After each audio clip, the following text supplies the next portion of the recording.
Saturday's match at Twickenham is the highlight of the autumn programme in Europe. Australia have the wind in their sails but are looking to stop a run of 4 straight defeats against England, while Eddie Jones is looking for his side to put credibility back into their brilliant record since he took over. With the Ashes starting down under next week, what better time to produce a performance he and all of England are hoping for?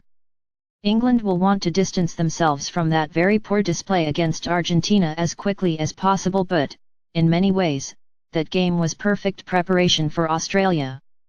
Eddie Jones is looking for his side to put credibility back into their record since he took over. Anthony Watson, Elliot Daly, Johnny May and Jonathan Joseph excite Sir Clive Woodward. Jones is at his best when backed into a corner, and the performance against Argentina was so disappointing that it gave him the chance to really crack the whip within the England camp. I confidently predict you will see a very different England, but this is a really pivotal game for them.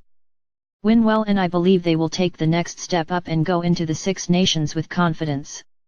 Lose and their momentum will be slowed and doubts will begin to emerge. Related articles previous. 1 next. Australia captain Michael Hooper reveals Wallabies are. Eddie Jones refutes Michael Cheika's bullying claims. He's. England aim to maximise power before Australia clashes.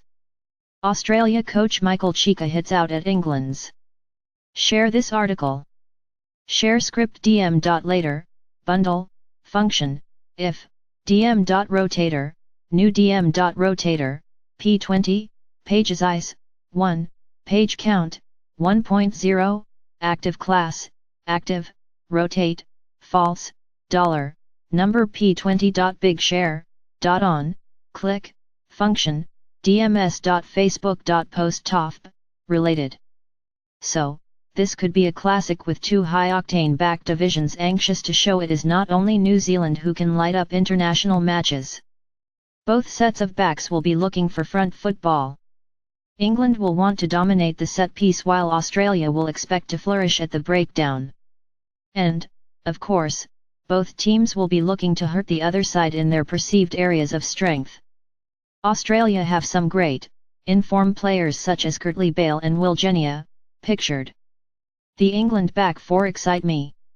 Anthony Watson, Elliot Daly, Johnny May and Jonathan Joseph have so much pace and attacking ability. This is possibly the quickest back 4 England have ever fielded, but that will count for little unless they are utilised properly. Jones's dropouts. 1. England have scored just 1 drop goal in their 21 matches under Eddie Jones. That was against Argentina in June from the boot of George Ford, whose kick helped England to a 35-25 win. I am confident the backs will look more organised than last week. I would like to have seen Owen Farrell start at 10 for this match, but his return at 12, with George Ford at 10, will undoubtedly see England's backs more organised and coherent. This guy is already special but seems to be getting even better. The England pack must raise the tempo from last week. Quick lineouts, tap and go penalties, chasing every kick. Make Australia do everything at pace and perhaps a little frantically. Do that and I fancy the England backs to shine. But make no mistake, Australia have some great, in-form players such as Curtly Bale, Will Genia and Bernard Foley. With Owen Farrell at 12, England's back line will undoubtedly be more organised and coherent. I'm an unapologetic fan of Australian rugby and indeed the country itself. We lived there for 5 very happy years, had my first 2 children there, started coaching there, even won a World Cup there. Their rugby sides often seem to be struggling and the sport generally has to fight tooth and nail to maintain its place in the Aussie sporting landscape, but they have an incredible ability to regenerate very quickly. Very rarely do Australia fail to be a force come the World Cup. They are never down for long.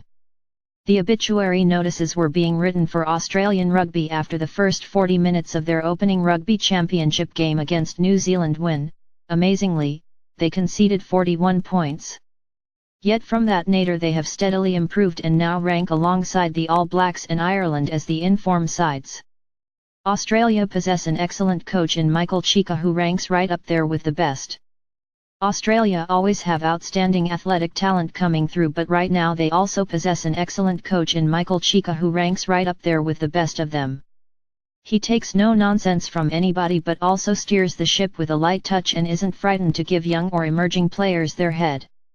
He has brilliantly re-energized this team, who will relish facing England.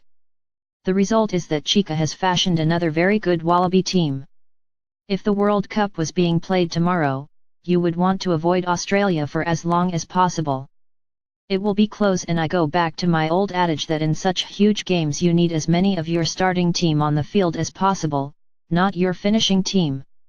You need your starters who are totally in tune with the pace, structure, and nuances of that particular match and the way the referee is officiating on the day. You must always look to your champion players who perform under pressure and win you vital games. My prediction: England to win it by 1 point with a late drop goal. Related articles previous. 1 next. Australia captain Michael Hooper reveals Wallabies are. Eddie Jones refutes Michael Cheika's bullying claims. He's. England aim to maximise power before Australia clashes. Australia coach Michael Cheika hits out at England's. Share this article. Share script dm.later, bundle, function, if, dm.rotator, new dm.rotator, p36, pages eyes, 1, page count, 1.0, active class, active, rotate, false, $, number p36.bigshare.on, click, function, dms.facebook.post related.